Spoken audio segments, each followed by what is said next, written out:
Doctor Rashmi, Ayush കാമിയ Ayurveda. ഇന്ന് നമ്മൾ irregular പീരിയഡ്സിനെ പറ്റിയിട്ടാണ് ഇവിടെ ഡിസ്കസ് ചെയ്യുന്നത്. എൻ്റെ ക്ലിനിക്കിൽ ഒരു പേഷ്യൻ്റ് വന്നിരുന്നു. ആ പേഷ്യൻ്റ് നടുവേദനയായിട്ടാണ് വന്നേക്കുന്നത്. ഒരു 50+ ഏജ് ഉണ്ട്.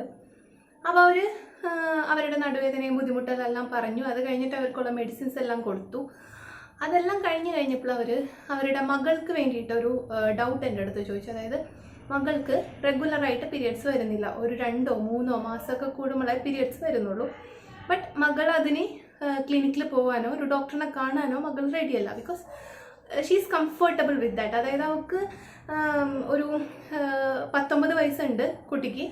പക്ഷേ ഈ പീരിയഡ്സ് വരാത്തത് മന്ത്ലി പാഡ് ചേഞ്ചസ്, അതിൻ്റെ വേദന, ബാക്കി ബുദ്ധിമുട്ടുകൾ, നമുക്കൊരു ഡിസ്റ്റർബൻസ് ഒക്കെ ഉണ്ടാവുമല്ലോ, അത് ആ കുട്ടിക്ക് ഇല്ലാത്തതുകൊണ്ട് ആ കുട്ടി അതിൽ വളരെ സന്തോഷിക്കുകയാണ്.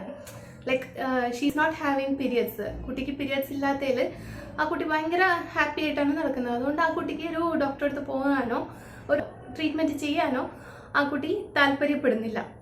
ഞാനത് കണ്ടിരിക്കുന്നത്. എനിക്കതിൽ നിന്ന് തോന്നിയത് ആ കുട്ടിക്ക് അതിനെക്കുറിച്ചുള്ള ധാരണ വളരെ കുറവാണ്. 19 വയസ്സായ ഒരു കുട്ടി എന്ന് പറയുമ്പോൾ അത്യാവശ്യം കാര്യങ്ങളെല്ലാം അറിയേണ്ട ഒരു പ്രായമായി. എന്നിട്ടും അതിനെക്കുറിച്ചിട്ടൊരു അറിവ് അത്രയും ഇല്ലാത്തത് കൊണ്ടാണ് ആ കുട്ടി അങ്ങനെ അതൊരു നെഗ്ലക്റ്റ് ചെയ്യുന്നത്. അപ്പോൾ അതിനെക്കുറിച്ച് തന്നെ ഒരു ടോപ്പിക് എടുക്കാമെന്നാണ് ഞാൻ വിചാരിച്ചത്. അപ്പോൾ എന്താണ് ഇറഗുലർ പീരിയഡ്സ്? നമ്മളുടെ നോർമലായിട്ട് ഒരു 21 ദിവസം മുതൽ 35 ദിവസം വരെ ആവാം. മന്ത്ലി ഒരു 4 മുതൽ 5-6 ദിവസം വരുന്ന വരെ നോർമലി ബ്ലീഡിങ് എല്ലാ മാസവും വരുന്നതിനെയാണ് റെഗുലർ പീരിയഡ്സ് എന്ന് പറയുന്നത്. അത് 21 ദിവസത്തിൽ താഴെയോ അല്ലെങ്കിൽ 35 ദിവസത്തിൽ കൂടുതലോ അല്ലെങ്കിൽ 1-2 മാസം വൈകിയോ വരുന്നതിനെയാണ് ഇറഗുലർ പീരിയഡ്സ്, ഒലിഗോമെനോറിയ എന്ന് പറയുന്നത്. എന്തൊക്കെയാണ് ഇങ്ങനെ ഇറഗുലർ ആയിട്ടുള്ള പീരിയഡ്സ് വരാനുള്ള കാരണങ്ങൾ നോക്കാം. ഒരുപാട് കാരണങ്ങളുണ്ട് ഇറഗുലർ പീരിയഡ്സ് വരാൻ. ആദ്യം തന്നെ സ്ട്രെസ്സ്. നമുക്ക് അമിതമായി സ്ട്രെസ്, ടെൻഷൻ അടിക്കുമ്പോൾ നമ്മുടെ ഹോർമോണൽ ചേഞ്ചസ് ഉണ്ടാകും. അതുമൂലം നിങ്ങളുടെ മെൻസ്ട്രൽ സൈക്കിളിനെ ബാധിക്കുന്നു. അത് ഇമോഷണലായോ ഫിസിക്കലായോ അല്ലെങ്കിൽ മാനസികമായോ ഉള്ള സ്ട്രെസ് കൊണ്ട് നമുക്ക് ഇറഗുലർ പീരിയഡ്സ് വരുന്നതാണ്. രണ്ടാമതാണ് ഹോർമോണൽ ഇംബാലൻസ്. അതായത് ഹോർമോണൽ പ്രശ്നങ്ങളായ PCOD, അതേപോലെ തന്നെ തൈറോയിഡ്, ഈ പ്രശ്നങ്ങളുള്ളവർക്കെല്ലാം ഇറഗുലർ പീരിയഡ്സ് വരാനുള്ള സാധ്യത വളരെ കൂടുതലാണ്.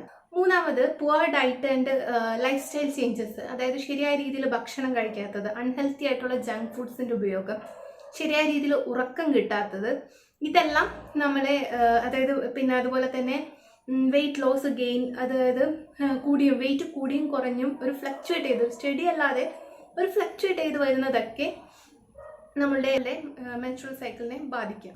നാലാമത്തത് മെഡിക്കൽ കണ്ടീഷൻസ്. അതായത് ചില അസുഖങ്ങൾ, എൻഡോമെട്രിയോസിസ്, ഫൈബ്രോയിഡ്സ്, ഇതെല്ലാം ഉണ്ടെങ്കിൽ നമ്മളുടെ പീരിയഡ്സിനെ റെഗുലറായിട്ട് ബാധിക്കാം. അതുപോലെ തന്നെ ചില മരുന്നുകളുടെ അമിതമായ ഉപയോഗം, ഇതെല്ലാം നമ്മളുടെ പീരിയഡ്സിൻ്റെ ഇറഗുലാരിറ്റി ഉണ്ടാക്കാനായിട്ടുള്ള സാധ്യത കൂടുതലാണ്. ഇനി എന്തൊക്കെയാണ് നമ്മളുടെ ഈ ഇറഗുലർ പീരിയഡ്സ് നമ്മുടെ ശരീരത്തെ ബാധിക്കുന്നതെന്ന് നോക്കാം. ഇറഗുലർ പീരിയഡ്സ് എന്ന് പറയുന്നത് ഒരു സിംറ്റം മാത്രമാണ്. നമ്മുടെ ശരീരത്തിൽ നടക്കുന്ന മറ്റ് പ്രവർത്തനങ്ങളുടെ ഒരു സിംറ്റം, നമ്മൾ പുറമേ കാണുന്ന ഒരു സിംറ്റമാണ് ഇറഗുലർ പീരിയഡ്സ്. അതുകൊണ്ടാണ് ഞാൻ നേരത്തെ പറഞ്ഞത്, തീർച്ചയായിട്ടും ഇറഗുലർ പീരിയഡ്സ് ഉണ്ടെങ്കിൽ നിങ്ങൾ ഡോക്ടറെ പോയി കാണും. നിങ്ങളുടെ ശരീരത്തിൽ എന്താ നടക്കുന്നത് എന്നുള്ളത് നിങ്ങൾ അറിഞ്ഞിരിക്കണം. അപ്പോൾ ഇതിലുണ്ടാവുന്ന ബുദ്ധിമുട്ടുകൾ എന്തൊക്കെയാണ്?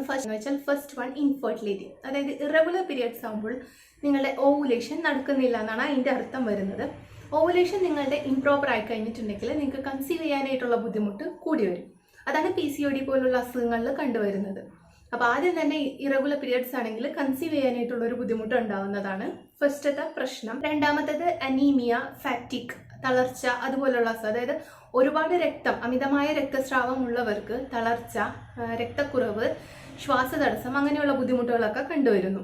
3 mood swings and mental health. Irregular periods ഉള്ളവർക്ക് മൂഡ് സ്വിങ്സ്, പെട്ടെന്ന് ദേഷ്യം വരിക, അതുപോലെ തന്നെ ഡിപ്രഷൻ, ആങ്സൈറ്റി, സങ്കടം, അങ്ങനത്തെ ചേഞ്ചസ്, മാനസികമായിട്ടുള്ള ഒരു ബുദ്ധിമുട്ടുകളൊക്കെ കണ്ടുവരുന്നുണ്ട്. ഹോർമോണൽ ഇംബാലൻസിന്റെ ഭാഗമായിട്ടാണ് ഇതെല്ലാം കണ്ടുവരുന്നത്. അതുപോലെ തന്നെ വെയിറ്റ് ഗെയിൻ. ഇങ്ങനെ ഹോർമോണൽ ഇംബാലൻസ് ഉള്ള ആളുകൾക്ക് വെയിറ്റ് നമ്മൾ എത്ര ഡയറ്റ് എടുത്തിട്ടുണ്ടെങ്കിലും അവരുടെ വെയിറ്റ് കുറയ്ക്കാനായിട്ട് നമുക്ക് പറ്റില്ല. അങ്ങനെയുള്ള അവരെത്ര വർക്ക് ചെയ്തിട്ടുണ്ടെങ്കിലും, അത് ഡയറ്റ് ആണെങ്കിലും എന്താണെങ്കിലും വർക്ക് ചെയ്തിട്ടുണ്ടെങ്കിലും അവർ വിചാരിച്ച രീതിയിൽ അവരുടെ വെയിറ്റ് നമുക്ക് കുറയ്ക്കാൻ പറ്റില്ല. അതുപോലെ തന്നെ hair growth, unnecessary hair growth, acne, മുഖത്തൊക്കെ കുരുക്കളൊക്കെ വരിക, ഓയിലി സ്കിൻ ആയിരിക്കും, ഫേസ് എല്ലാം ഓയിലി ആയിട്ടിരിക്കുക, അങ്ങനെയുള്ള സിംറ്റംസ് ഒക്കെ ഇറഗുലർ പീരിയഡ്സ് ഉള്ള ആൾക്ക് കൂടുതലായിട്ട് കാണുന്നു. ഇതൊക്കെയാണ് നിങ്ങളുടെ ഇറഗുലർ പീരിയഡ്സ് കൊണ്ട് നിങ്ങളുടെ ശരീരത്തെ ബാധിക്കുന്ന കാര്യങ്ങൾ.